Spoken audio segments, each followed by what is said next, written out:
भारतीय सेना और भारत सरकार ने आतंकियों को साफ जवाब दिया है, अब बस और नहीं। 4 जून को सेना के काफिले पर हुए हमले का जबरदस्त बदला लिया है भारतीय सेना ने। 20 सालों में पहली बार सीमा पार करके सेना ने उग्रवादियों को मार गिराया है। इंडियन आर्मी ने अपने ऑपरेशन के दौरान उग्रवादियों के 2 कैंपों को म्यांमार में तबाह कर दिया। इसमें 150 के करीब उग्रवादी थे, जिनमें से ज्यादातर मारे गए हैं। इस ऑपरेशन में भारतीय सेना को किसी तरह का कोई नुकसान नहीं हुआ है।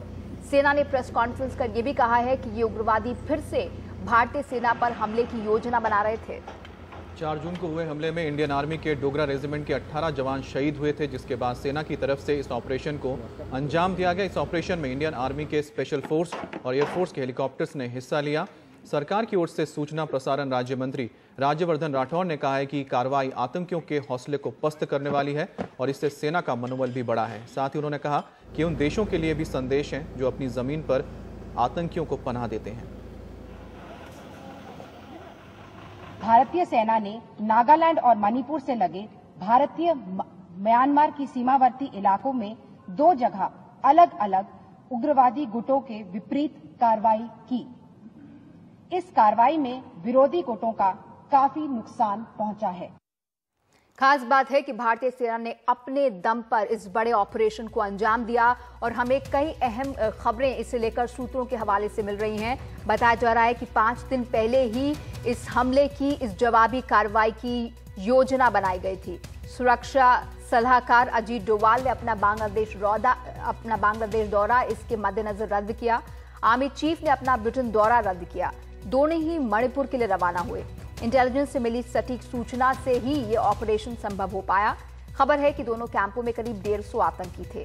दोनों ही कैंप पूरी तरह से नष्ट किए गए। शायद ही कोई इसमें से बचकर भाग निकल पाया हो। ज्यादातर आतंकियों के कैंप में ही मारे जाने की उम्मीद की जा रही है।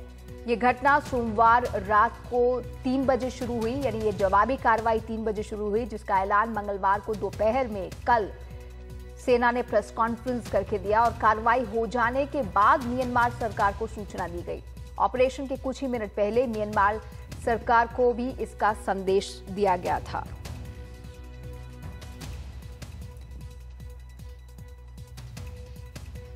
और थोड़ी देर पहले हमने बात की थी बरखा दत्त से इस पूरे ऑपरेशन के बारे में, आपको वो सुना रहे हैं।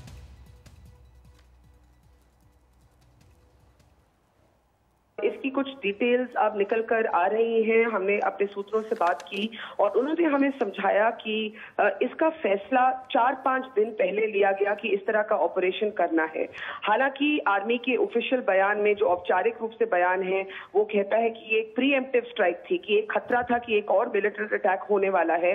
हम सब जानते हैं कि मणिपुर में जो एम्बुश हुआ, जिसमें 18 सोल्जर्स हमारे मारे गए, उसके बाद एक फीलिंग थी सरकार में और फौज में कि कुछ किया जाना चाहिए।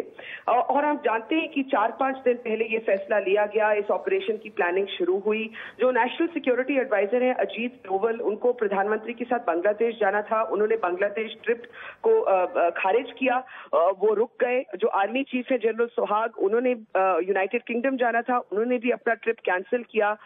इन दोनों व्यक्तियों ने, आर्मी चीफ और नेशनल सिक्योरिटी एडवाइजर ने, इस ऑपरेशन में बहुत एक अहम रोल प्ले किया। दोनों ही मणिपुर गए, उन्होंने ग्राउंड सिचुएशन को असेस किया। हमें ये भी जानकारी है ऋचा की 2 कैंप्स को टारगेट किया गया, जिसमें अप्रोक्सीमेटली 150 मिलिटेंट्स, 150 मिलिटेंट्स थे और एयर पावर और ग्राउंड सपोर्ट की कॉम्बिनेशन में माना जाता है कि ये कैंप्स बिल्कुल ही खत्म कर दिए गए हैं। इसलिए जो कैजुअलिटी फिगर्स मिलिटेंट्स पे इन्फ्लिक्ट हुआ है वो बहुत हाई है। वो 50 से ऊपर तो है, उससे ऊपर भी हो सकता है, 100 तक भी जा सकता है, बिकॉज जो एयर पावर यूज किया गया है, माना जा रहा है कि बिल्कुल ही ये कैंप्स लिक्विडेट हो गए हैं। जो इम्प्लीमेंटेशन थी वो तो हमारी फौज और एयरफोर्स ने करनी थी, लेकिन जो फैसला था वो एक पॉलिटिकल फैसला था, वो एक राजनीतिक फैसला था। और हमारी जो फौज में जो सूत्र हैं वो हमें समझाते हैं कि without that political risk taking, एक जो कहते हैं कि एक चांस लेना पड़ता है राजनीति में, क्योंकि ये एक ऐसा ऑपरेशन था जो हाई रिस्क था।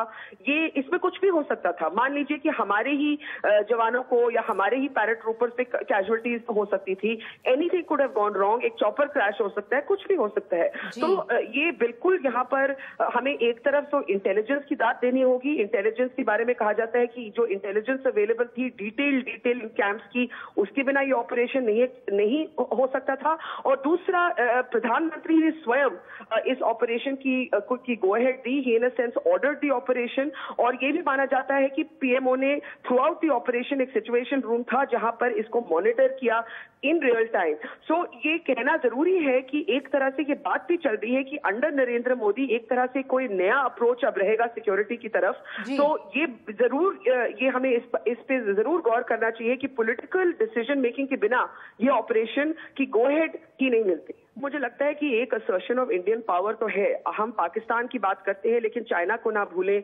म्यांमार में चाइना हैंड माना जाता है इन मिलिटेंट ग्रुप्स की रीग्रुपिंग के पीछे। So China is involve in this area as well. तो एक तरह से इंडिया अपने जो दो देश हैं जिनके साथ हमारी अनबनी है, चाइना और Pakistan, in different degrees, I think it is a message to them. खासकर कि जो म्यांमार में हुआ है वो चाइना की तरफ इशारा है और पाकिस्तान की तरफ इशारा है कि it's not business as usual, जैसे पहले होता था वो अब नहीं होगा। लेकिन अगर आप मुझसे पूछें कि रियल टर्म्स में इसका क्या मतलब है, असलियत में ये क्या माने रखता है, तो मैं इसका कोई आसान जवाब नहीं दे सकती। क्योंकि कल को कोई कहे कि भाई दाऊद इब्राहिम को आप पाकिस्तान से ले जाइए या आप हाफिज सईद को मार दीजिए पाकिस्तान में जाके, वो सर्कमस्टांसेस बिल्कुल अलग है। पाकिस्तान के साथ वो रिश्ते ही नहीं है जो म्यांमार के साथ है। न्यूक्लियर आर्म स्टेट है पाकिस्तान, न्यूक्लियर आर्म स्टेट है इंडिया। सो इन सिंबलिज्म के तौर पे बहुत कुछ बदला है। इन रियल टर्म्स कैसे इसको कहीं और दोहराया जा सकता है, ये बहुत सोचने की बात है। अब आपको मैप के जरिए दिखाते हैं भारतीय सेना ने कहां पर उग्रवादियों पर हमला बोला। भारत म्यांमार की सीमा में 2 किलोमीटर अंदर तक जाकर भारतीय सेना ने यह करारा जवाब दिया है। आप देख सकते हैं जो पीला वाला हिस्सा आपको मैप में दिख रहा है वही वो इलाका है जहां पर यह ऑपरेशन को अंजाम दिया गया। इसके पास आप देख सकते हैं हक माती और एक होमालीन, ये 2 जगह हैं जिनके इन इलाकों के पास में ये कैंप्स मौजूद थे। और सीमा से सटे आप देख सकते हैं मणिपुर और नागालैंड, इन दोनों राज्यों के साथ सटा हुआ था इलाका जहां पर ऑपरेशन को अंजाम दिया गया।